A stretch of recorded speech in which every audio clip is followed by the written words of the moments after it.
This is Real Estate Rookie episode 410. Institutional lending may not always be the best tool for the job. Private and direct lending can be a valuable tool to fund your first or your next deal. My name is Ashley Kerr, and I'm here with Tony J. Robinson. And welcome to the Real Estate Rookie podcast, where every week, 3 times a week, we bring you the inspiration, motivation, and stories you need to hear to kickstart your investing journey. And today, we're joined by none other than Henry Washington, one of our BiggerPockets family members. He's a co-host of the Real Estate Show, as well as On the Market podcast and the BP Network. And Henry is a bit of an evangelist for the small local banks and using private money to help grow his pretty sizable real estate portfolio. So today, we'll get into what his banks look for when they're working with investors and understanding how we can all vet private money lenders and using the right funding to find the right deal. And guys, this is part 3 of our Fundamentals of Funding series, where we've already talked to Jeff Welgan, my lender. We've talked to someone from the BP team who runs the Lender Finder. So now this is kind of putting it all together from the perspective of investors like myself, Ashley, and Henry. So Henry, welcome to the Real Estate Rookie podcast, brother. What's up, buddy? Glad to be here. So Henry, let's start with the different types of direct lending there are. So can you maybe walk us through the bank side of things?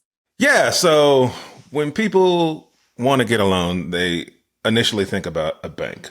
But what a lot of new investors don't realize is there are multiple types of banks, and different banks have different loan products.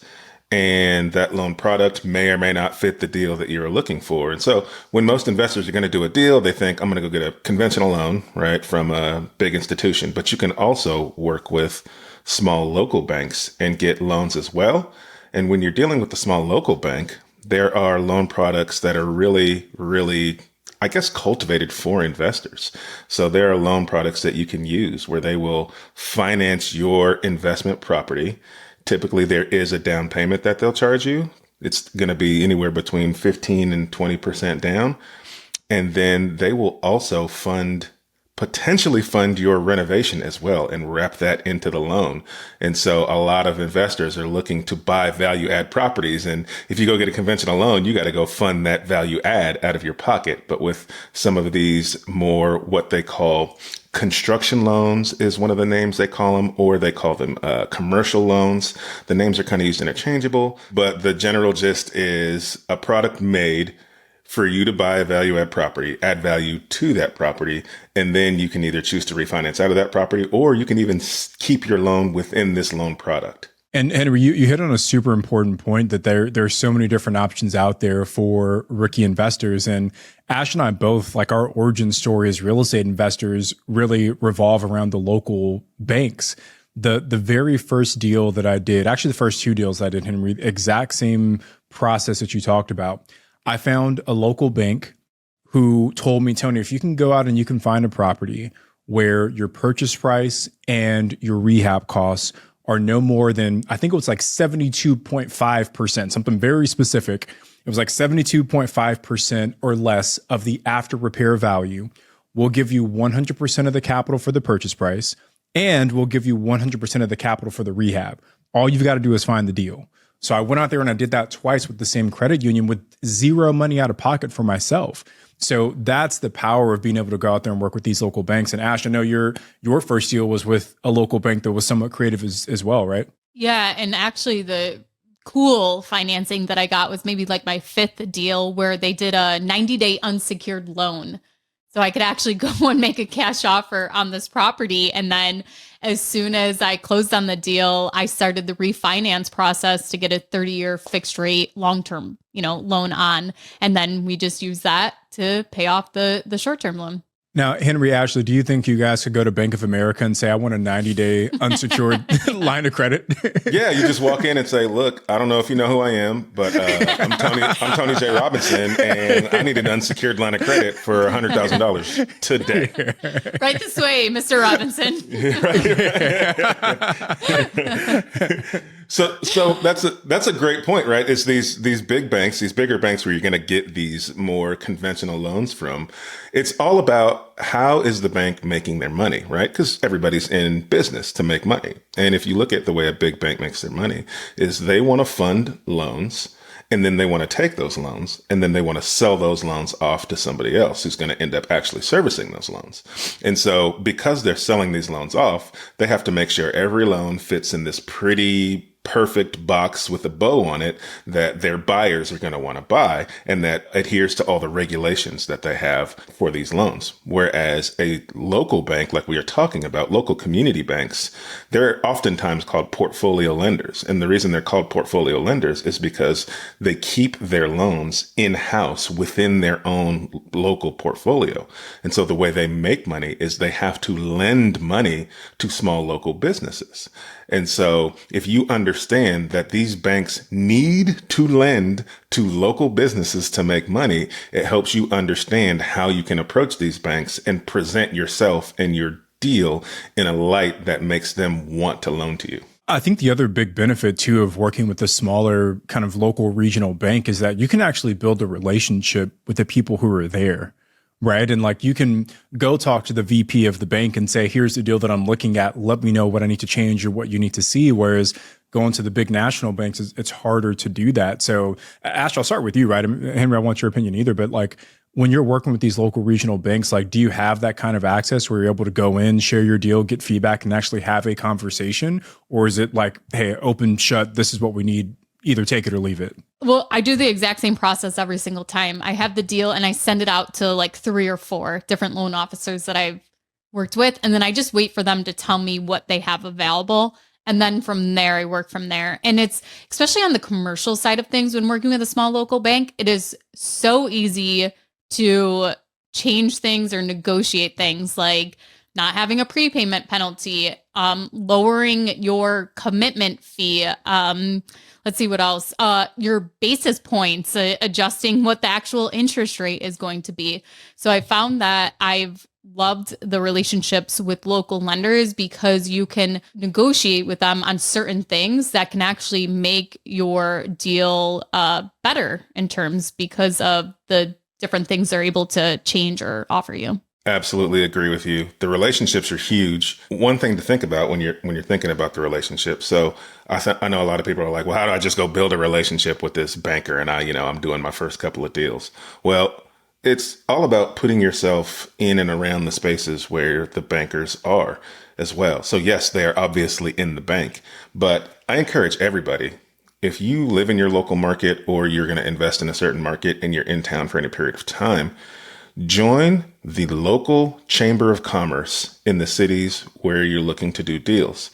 Lots of bank VPs, bank owners, and loan officers are all very involved in their community and are members of the local chamber of commerce. And so if you go to the chamber of commerce meetings and then become a member and then find yourself actually adding value to the chamber of commerce, maybe volunteering and doing some things, you're going to build a strong relationship with a lot of lenders who want to see you be successful because you're pouring into the community in which they provide lending and banking for the small businesses in that community.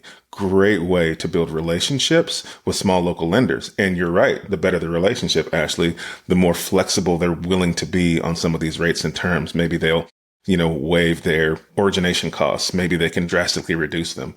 And then another thing to think about when building their relationships with these banks is each bank has or is interested in a certain type of asset or asset class. Like they might call them their specialty or the thing that's comfortable or cool that they like to invest in. And so oftentimes this can change too. So understanding, having those conversations with the bank and talking to them about what types of deals are in their wheelhouse it will get you a lot of information about who you can build that relationship with. Because if you're talking to a local lender and they really only like doing large scale multifamily development deals, well, then when you bring your little single family, buy and hold to them, they're not going to be that interested. It's small potatoes to them.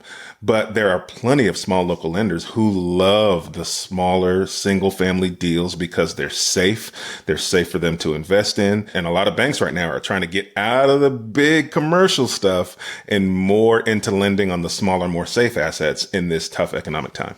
Henry, I just want to make a quick comment. I've never thought about getting involved in the local chamber of commerce for the city that I live in. And I quickly Googled my city plus chamber of commerce, and they are literally on the first floor of the building that I'm in for my studio right now. And I had no idea.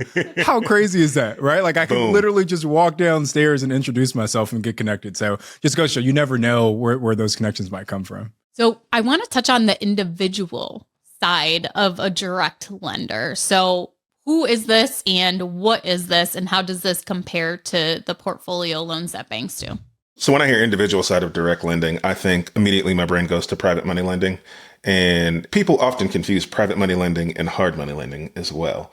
And the way I kind of define private money and hard money lending is hard money lending is when you're going to borrow money from a company who is in the business of lending money. So not necessarily a bank, but a company that is formed. And the money that typically hard money lenders are lending out is institutional money. So it's a company that's lending institutional money to real estate investors. They're in the business of lending money. Mm-hmm. Private money lending, by definition, is really just you and somebody else agreeing to terms of you borrowing some money in exchange for something. And sometimes that in exchange for isn't anything. It can really be, it's whatever the terms and rates and that you guys decide. It is a private loan between you and a private entity.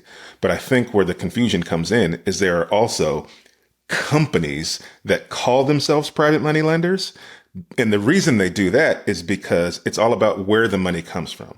So I said hard money lenders, the money comes from institutional dollars like Wall Street money, and the private money lenders who have a company, typically that's just a bunch of wealthy people who've pooled their money, started a company, and have decided to lend out their own money or other people's money to real estate investors for deals. So I hope that wasn't too confusing. No, that was amazing because we actually had a discussion about this before the show as to like the way to clarify it. And I think you did a phenomenal job of explaining it and breaking it out. So Henry, what are some things that you can do when you are vetting lender, whether it's an institution or maybe it's a private lender? Yeah, I think this is a great distinction because a lot of people are in the mindset of, I need to borrow money. And if I don't borrow money, I can't invest. And so these lenders are doing me a favor. And so I need to just do whatever they say.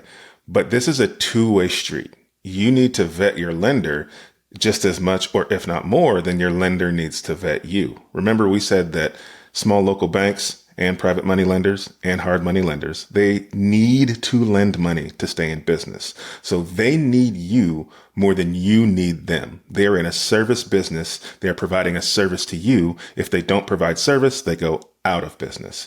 And so they are selling you on something. And so if you don't vet them properly, you can get sold a crappy bag of goods sometimes. Mm-hmm. You can find yourself in some very difficult, expensive, costly loans. And so the first thing you want to do is, again, understand what's their history with lending. Obviously, they should have some sort of track record and should be okay with providing you some sort of references to other investors whose deals they funded.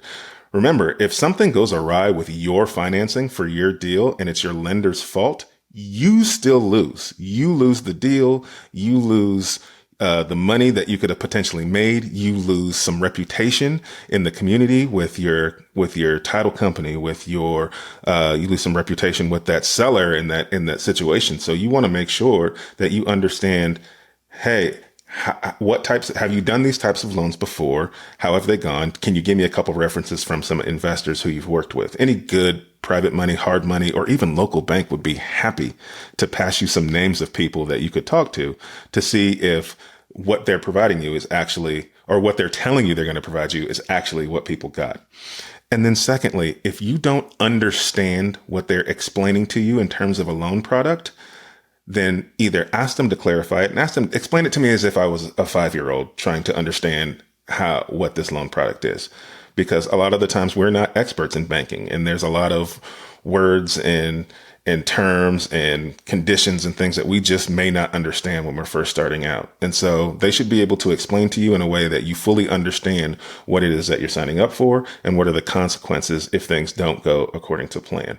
If you feel too uncomfortable, then you should probably not work with that lender. And then third, ask them to give you a breakout of what are all the additional fees and costs associated with the loan product they're giving you. A lot of these lenders, especially when we're talking about hard money lenders, a lot of these hard money lenders are baking in all their money that they're making in these fees and charges on the front side.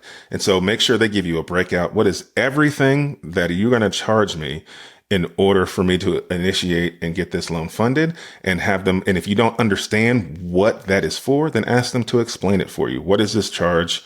What is it covering? And then make sure you line that out, because I'm telling you, the fees will get buried in a closing statement and you won't even realize that you've paid $7,000, $8,000, $10,000 just to get access to the loan. There's a couple things that I want to touch on too from my own experience. I did a hard money lender, and it was an awful experience. And some of the takeaways that I had from that is, first of all, asking what their process is. So if you actually do a loan with them, if you're, maybe doing a rehab, what's the draw process to get the contractor paid, and knowing all of the steps of like, here's everything I need to do. The second thing was I asked if, they had experience in New York State, which nobody wants to lend in New York State because it's so awful. And they said, yes. Oh yeah, we do loans there all the time. Where the red flag was to me was when they asked me for an attorney to use in New York State. If you do business all the time in New York State, you should already have an attorney that you've worked with to actually do that. So that was another thing, is to like, if you've done deals in this state, then you should already have your team. You should have a connection there. And then the third thing was working with a broker who was actually knowledgeable about the loan product. I worked with a broker who was just trying to make a sale. And basically I was on my own after I started the loan process. And every question sent to him was, oh, I don't know. And then I guess the last thing, there's one more, is to how many people are you actually going to be dealing with and working with through the process? Is it going to be you have one point of contact, or is it going to be all these different people will be your point of contact? And that was the worst thing, was I would have rather had one person to contact. That's a gold list. So whoever's listening, I hope you wrote those things down, because this is huge. But one of the things you said was huge, the draw process. And I just want to talk a little bit about that, because it can be a very big deal, especially for a new investor. And so the way typical draws work, or people think draws work, is that you need to get some work done. And so you get a quote for it. And then you send that quote to your bank or your institution and you say, I need $5,000 to do this. And they say, sure.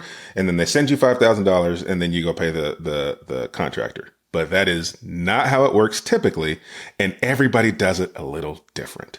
Most lenders are only going to give you a draw for services rendered, which means it needs to already be complete before you ask for the draw, which isn't the end of the world if you're doing things one at a time. But if you don't ask about this process, because I made this mistake, I got a loan. I did it just this year. I got a loan from a new lender. I've been doing tons of deals. Most of the draw processes work the same. This one was different, and I didn't ask. And so when I went to get a draw for doing some of the work, they said, no, we only do 2 draws throughout the project, one at the halfway point and one at the end of the project. This was a $70,000 rehab. So that means I had to come up with half of that money to fund everything. Then I could get a draw back for that. And then I needed another half before I could get that back. If you don't have that money in reserves, and this is a lender you went with, you could find yourself in a world of hurt not being able to get that property renovated. So big deal there.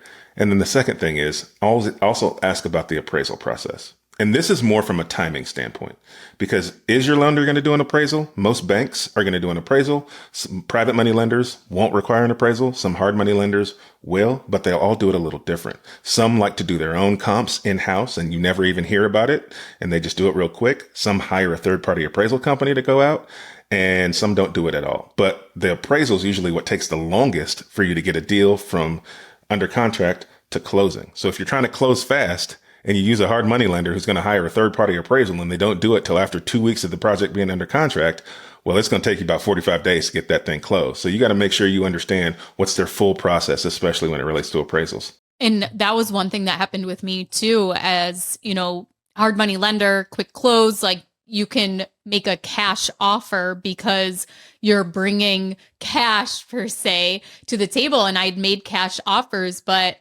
I had to have the appraisal done. And, you know, the seller's like, why is this happening? You're making cash. Why are you doing an appraisal?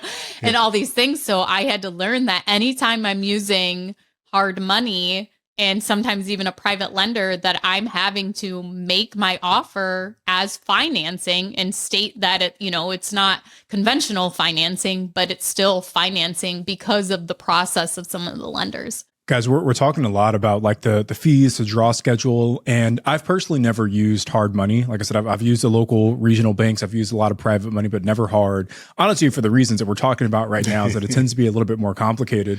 So when you're working with the private money lender, and Henry, I'm curious what your process is first. Yeah. How does that differ in terms of the fee structure, in terms of the draw schedule? How do you draw those things up when it's a one-to-one relationship? So you need to understand what it is that your private money lender wants. A lot of the times when you're dealing with a private money lender and it's just a one-on-one relationship kind of a thing, all they're really concerned about is helping you, because typically your private money lenders are going to be people you like, know, and trust. And the second thing they're going to be concerned about is how much money am I making? Like, how much money am I making? When do I get that money? Am I getting it monthly? Am I getting it at the end? Once all those things are established, it's pretty easy for you to set the intricacies of the everyday part of the loan up to whatever fits your needs. Now, when I'm working with a private money lender, my goal is I want this to be painless and convenient for you. I want you to want to lend to me over and over again. So I don't want to have to come bother you every single time I need a little bit of money to do this and a little bit of money to do that, because typically your lenders are going to have a day job and a life and kids and a family. And it's just, that's a lot. And especially they're not in the real estate investing business. They don't want to be. So when I work with a private money lender, I will set it up. If I'm going to get money on the draw, I will either set it up where I get all that money on the day of closing, and then I'll put it in a separate account so that I can pull draws from it myself. Second option is you can have your title company actually hold that money in an escrow account. And then when you need a draw, you get the draw from the title company. And that way you're not bothering your lender, but your lender can still feel safe because they didn't give you all of that money on day one. It went into a third party account that's managed by a third party. So those are typically one of the two ways I'm going to do it, so that my lender feels safe and I make it convenient and easy for them. I like the idea, Henry. I've never gone the route of just leaving it in escrow. Typically, when we work with private money lenders, we set it up so that we get the full amount on the day of closing. Like you said, that way we don't have to worry about going back to them over and over again during the project. And then we just repay them all of their principal plus their interest when we either refinance, or if it's a flip, when we sell that flip. And that's been the process for us. But you touched on something that I want to drill down on just a little bit more, is like making your private money lender feel comfortable and confident. What kind of things are you putting into your relationship with that person to give them the peace of mind that Henry's not going to, run off in the middle of the night, or if he did, that there's some kind of recourse there, right? Yeah. First and foremost is, no matter how close we are, we're documenting everything. So there's a promissory note, and in that promissory note, it's going to explain exactly how much we're borrowing. It's going to explain what the payment schedule is for repayment, and that is going to get notarized at the title company. So as many professionals as you can involve in the sequence as possible, it's going to give your lender some peace of mind that, yes, I am lending Henry money, but I'm doing it as if I was an institution just like anybody else, so that they have that peace of mind through the process. It's not just me and you on a napkin. I'm about to borrow $40,000 from Tony. I'll pay you when I pay you, kind of a thing. And so involving the professionals and making sure everything is documented is one. Two, letting them know what they're able to do. A lot of your private money lenders, especially if they're people who like, know, and trust you, they're not going to know that they can go take that promissory note and file it as a second mortgage against the property, right? I tell all of my lenders that this is something you need to go do in order to protect yourself in the event something goes wrong. Now, A lot of the times I still don't go do it, but I make sure that they understand that this is something that they need to do to protect themselves. This loan is secured by the real estate that I'm borrowing the money for. And so filing this second mortgage helps protect yourself, and me explaining that process to them helps them feel more comfortable that I'm actually looking out for their best interest. Dude, I love so much what you said of like, it doesn't matter how close we are, I'm going to follow the same process. And my mom, she came into some money, I think like 2 years ago. And I put her as one of my private money lenders on one of my deals. And same thing, I had a signed promissory note. There was a deed of trust that got filed with the county. So my mom was listed as a lender on this property. Same thing. We tried to make sure that it was as legitimate as possible. And I think when you're working with people and they see that you're treating this as a true business transaction, it really does give them that peace of mind to say, hey, if things do go terribly wrong, at least I know I have some level of recourse. As for you, I guess, what has that process been like for you in terms of, peace of mind, kind of making sure that relationship runs smoothly? Well, I've used the same private money lenders forever, where I just ask for a check and I get a check and there's a promissory note that I don't even think they have a copy of. There's nothing secured. But I'm actually using one of Henry's private money lenders for my first secured, I feel like, official private money lenders. And honestly, my attorneys are handling the whole thing. So I have no idea what is happening. I just know the requirements of the private money lender and what they want. And me telling my attorneys, like, let's do this and set it up. And I got the call yesterday. We're all set to close. So I think we're going to be closing in a couple of days. And I didn't have to do anything. My attorneys did it. So I think maybe that sense of security that an attorney is actually doing the work for them. And it's not just me saying, here, sign this document, or here, this is how the process goes, especially since this is my first time actually following a process of how to do it with them having some kind of security for the note. But I think my track record gives a little bit of sense of security. And also, I plan to have good communication. I'm also an investor on a JV deal where I've just invested capital. And it's actually for the deal that's from on the market for the flip off, where I'm going against Henry on this one. And I get a weekly update as to what's going on with project and things like that, which I think gives a real great sense of security to me, and also really exciting. Like, wow, seeing the project moving, it's making me feel like I actually am a part of the deal besides just being a money lender. One thing you said there that was important was your experience gives your lender comfortable. And that is something that I teach people to do as well when you're dealing with friends and family, is to have an experience portfolio. And this can simply just be a PowerPoint deck, and each slide is encompassing of a deal you've done. Picture of the house, what you paid for it, what you put into it, maybe an after picture, and what you made and what your lenders made. So calling out specifically how much money your lenders made, so that when you're sitting down with somebody and you're having that conversation because they said they're interested in potentially working with you or lending to you, you're able to show them, I have a proven track record of deals that I've done. And here's the money that my lender made. And if you've done bank lending, that's okay. That's still a lender that made money with you. So being able to document how much money you've paid that lender, you're now showing this person, giving them more confidence that, yes, I would lend to you because I like you, but I now understand that I feel safe in doing so because A, you have experience, and B, other people have lent you money, and they didn't have to try to come after you and break your legs. So, Henry, when you are approaching a private money lender, what are some of the things that you are discussing with them about this opportunity you have for them? Yeah, so you said a lot of keywords there. First and foremost is opportunity. That is the main keyword when you're talking with people about potentially working with you. And so just before the break, I touched on having an experience portfolio. This is exactly the situation you want to have this experience portfolio for, so that when you're having these conversations, you can show people that this is something that you have experience with. When I am pitching somebody, I never see it as I'm asking you for money. I see it as I am going to borrow money, right? And if I'm going to borrow money, that means somebody's going to make money. And I would much rather pay someone that I like, know, and trust and let you make that money than me having to pay it to some institution who doesn't care about me. And so when you rephrase the situation like that, people realize, they go, oh, well, yeah, you do a lot of deals and you pay people interest. I would love to be able to make that interest versus somebody else. So it's an opportunity, because when you pitch it like that, what you're showing them is like, this deal is getting done, right? Like, I do this deal is getting done. I would like to be able to pay you within this process. If you don't want to be a part of it, that's totally fine. Someone else is going to make this money.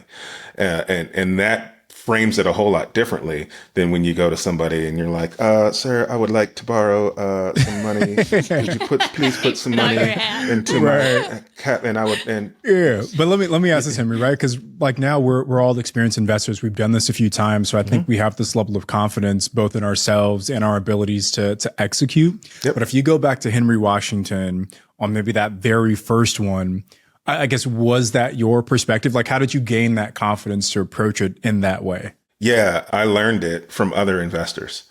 And so for me, I was fortunate enough to early on get really good at finding good deals. And as I was finding these good deals, I would go to my network of investors and I would sometimes see, if they wanted to partner on them, or we're just talking business. And often as I would be explaining a deal, somebody would say to me, well, how are you financing this? And I tell them, and they say, well, if you need some money for the down payment or something, let me know. We can work something out. And that's what started to really get me understanding that, like, oh, they want to give me this money because they know it's going to make them money. And so my very first loan, I lent to another investor who was also a house flipper, but he lent me money for my house flip because he wanted to make interest on it. And so immediately that turned the light bulb on in my head to say, okay, these are opportunities that other people want to be a part of. And so that helped me have the conversations with other people who maybe weren't involved in the real estate investing space.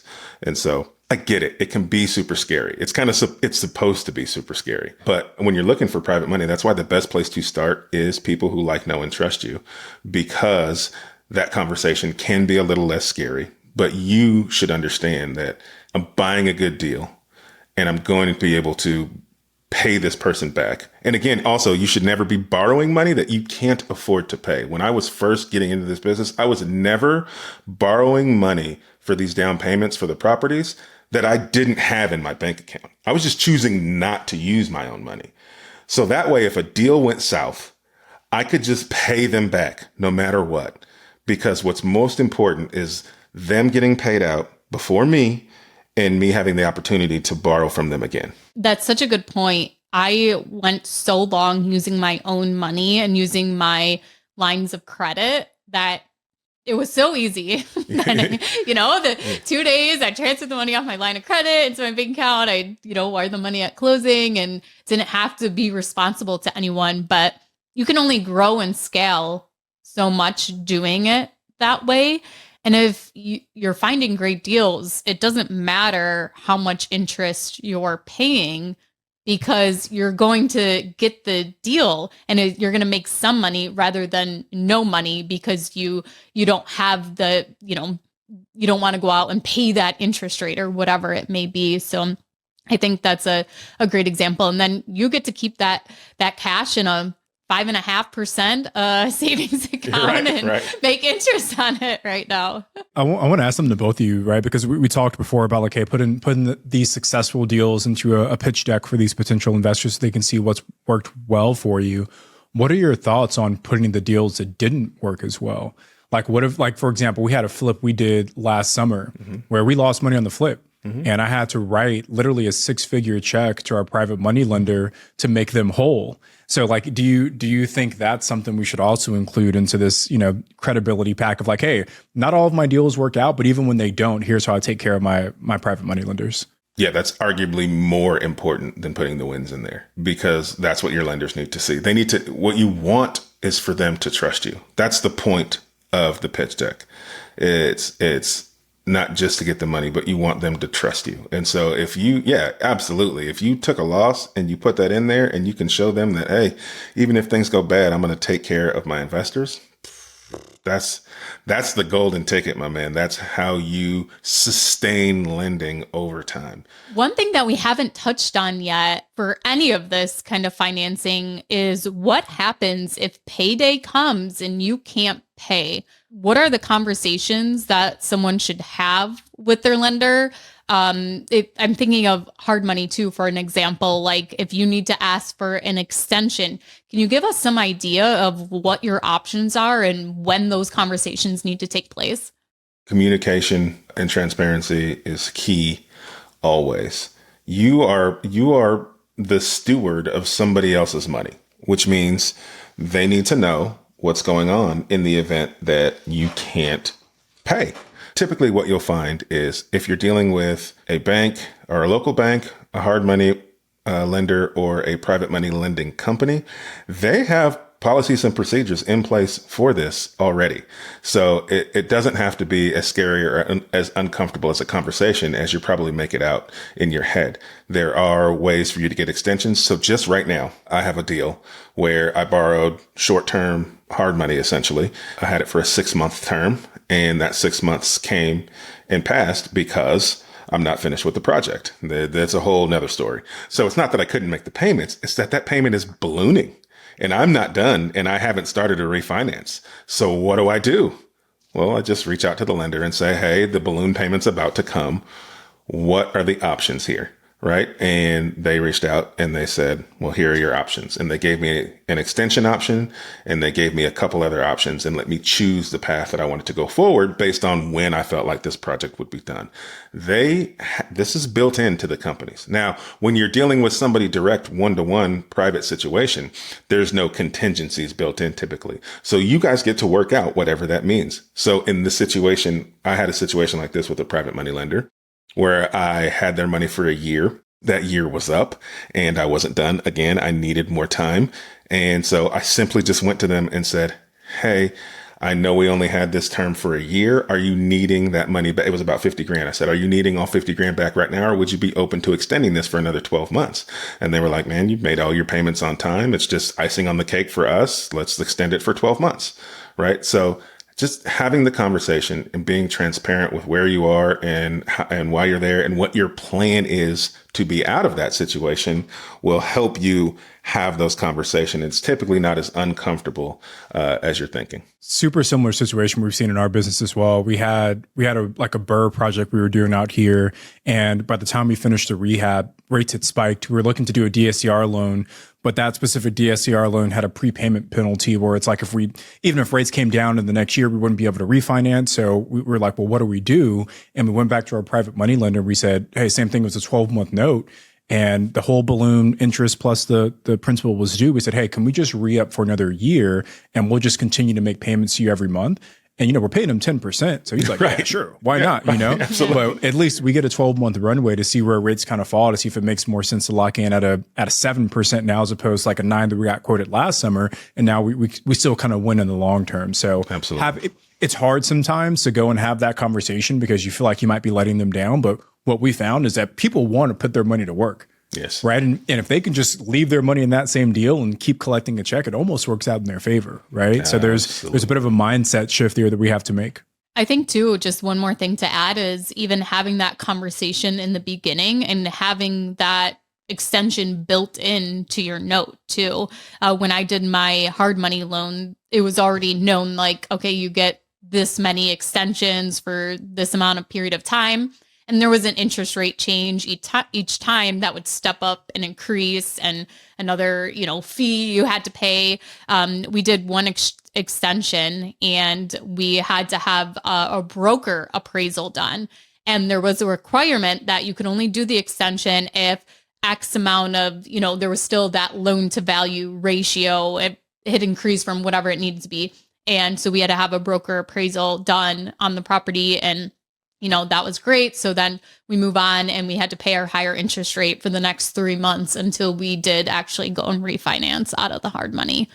Okay, well, Henry, thank you so much for joining us today. We really appreciate it. We are having you back on in a couple weeks to talk about something new and exciting. Do you want to share with everyone what that is? Yeah, I wrote a book. Woo! There you go, man. Congratulations, brother. Thank you very much.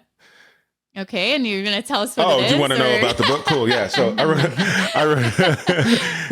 wrote a book. I just get so excited to say I wrote a book that I forget to tell people that actually there's actually something in the book. So I wrote a book called Real Estate Deal Maker, and it is a guide to teach people how to get really, really good at finding phenomenal deals and how to get really, really good at finding financing for those deals. These are the two problems that every investor faces, especially when they first get started. And even as you get seasoned, I mean, if you ask 10 investors today what problem they're having, they're either going to tell you they can't find deals or they can't find money.